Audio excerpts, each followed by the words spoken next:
Hello everyone, Michael Tyler here with another free Vectric project of the month. This month's project is for February 2019 and it's called the Handy Napkin Holder. The project is compatible with both Aspire and the VCarve software, but the models were created in Aspire, then exported as STL, imported into VCarve, and the project was laid out from there, so it's compatible with both VCarve and Aspire. As usual, you can download the project files and the PDF illustrated instructions, and of course you can watch the rest of this video to observe the details of what went into this project as it was being put together. You can sandwich your paper napkins in between the bread slices being held by the hands and place it wherever it's convenient for you. Dining room table, kitchen table, wherever. So you'll be sure to get a few oohs and ahs because this is a little bit of an unusual twist on a napkin holder, one that I haven't seen before, and I hope you'll enjoy it. If you enjoy this video, please give us a thumbs up. Be sure to subscribe so you don't miss anything in the future. This is Michael Tyler. I'll talk to you next month with another free Vectric project of the month.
Okay, I'm going to test fit these pieces into the slots, and I actually know that these aren't going to fit because when I laid out the project I did not use the dog bone fillets in the corners.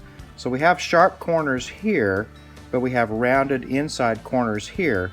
So basically what I'm going to have to do is sand the sharp corners so that they fit into the internal rounded corners. So you can see here that width-wise I'm fine, but thickness-wise this way I'm fine. That fits in there just fine. But length-wise, because these are sharp corners, I'm going to have to take those down and round them off. Now you can, if you want, go ahead and alter these slots to be dog bone fillets, and that'll take care of that, but you just be aware that you'll have a little bit of a gap at each corner. It probably wouldn't be too unsightly, but just be aware that that's what's going to happen. So this is so thin that I thought, well, I'll just go ahead and just round this off. The other way to do it is to sharpen these corners, but this slot is so narrow that that would be difficult to do without chewing it up. So the easiest part is just to sand these corners round so it fits in the slot. So I'll go ahead and do that and then come back and show you that it'll fit.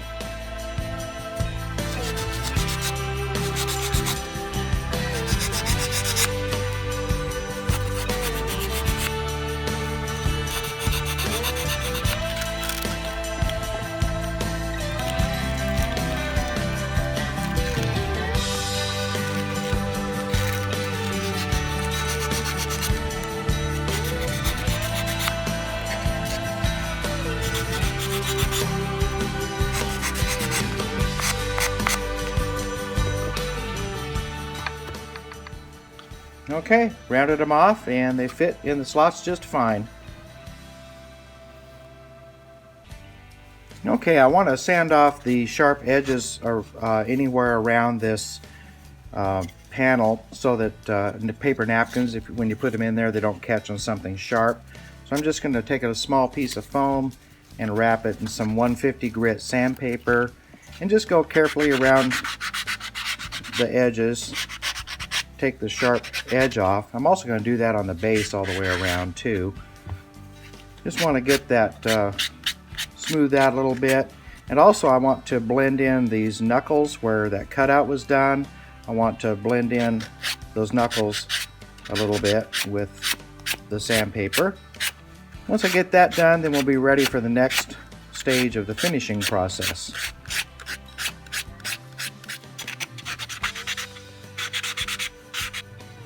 Okay, everything is sanded up and I'm going to apply a wood stain, this Golden Mahogany Rust-Oleum Ultimate Wood Stain, to the base, and I'll wipe that on with a rag and try to avoid getting too much inside the slots where the glue joint will be.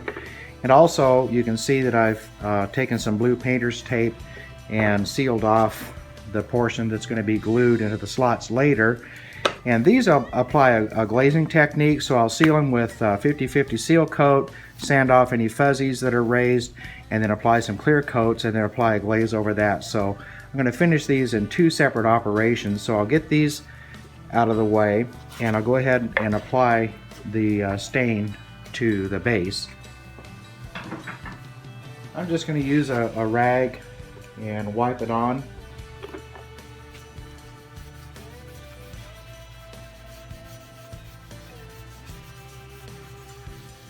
And when I get this all stained up, I'll come back and then we'll apply the seal coat on the panels. Okay, I'm just applying the seal coat, thin seal coat, 50-50 denatured alcohol and seal coat. Seal coat's just a 100% de-wax clear shellac, that's all it is. So I'll apply a coat of this on both the panels and then allow that to dry. Sand off any fuzzies that are raised, seal it, and then we'll apply a glaze technique. Okay, the stain is dry on the base and I've got a couple coats of seal coat sanded between the coats on the panels, and I've started to apply several light coats of this gloss crystal clear Krylon, and mainly I'm just doing that on these panels to seal them for a glaze technique. And the base, the clear coat, will be the final finish on the stained base. So I'll just apply a few more light coats, let it dry, and then we'll continue on with the rest of the finishing process.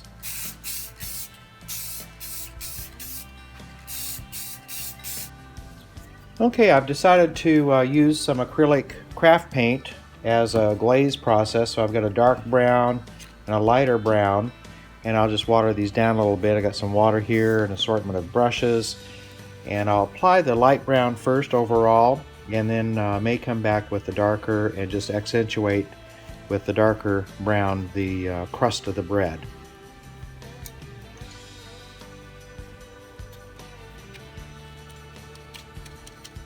So I'm just thinning out this light brown a little bit with some water, and I'm just brushing this on. I'm not going to do this side, just this side here. And thin that out a little bit more.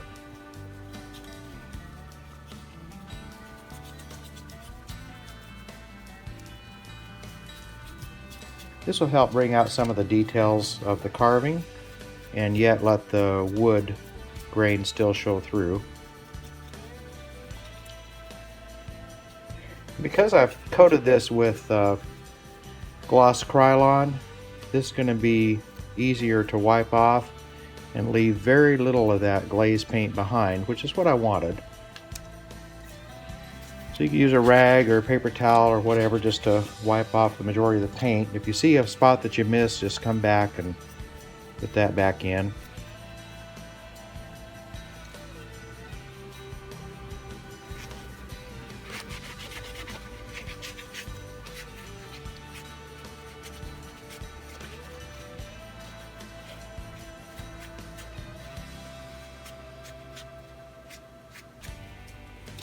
And just work that glaze until you're happy with the end result. I'm just brushing a bit of a dry brush technique on right now, just enough to bring out some of the detail.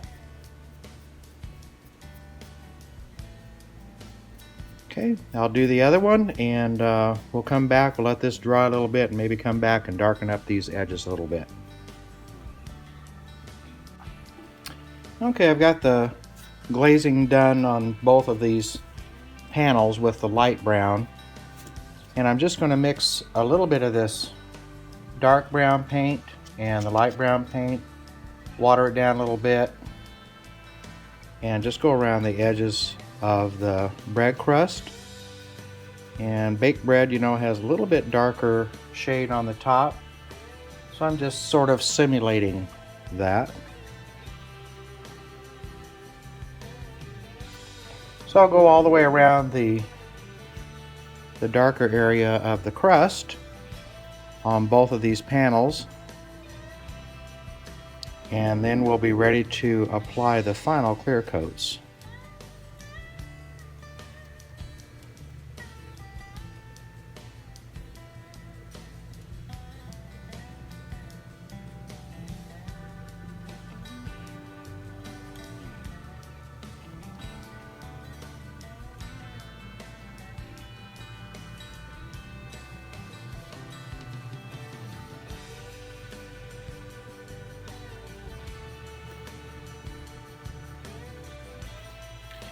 Okay, all the glazing is dry. I've finished up the light and the darker brown around the edges of both of these panels. So I'm just going to apply the final clear coats. I'll use some Krylon gloss clear, and then I'll take a look at it and see if I want to finish it up with a satin or just leave it to gloss.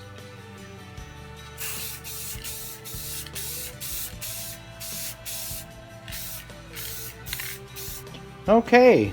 The panels are all finished. I've removed the masking tape that protected the glue surfaces, and I'm just using a small paintbrush to apply glue inside the slot here.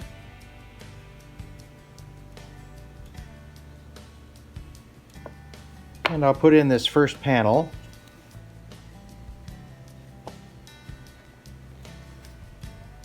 There we go. And of course do the same for the second slot.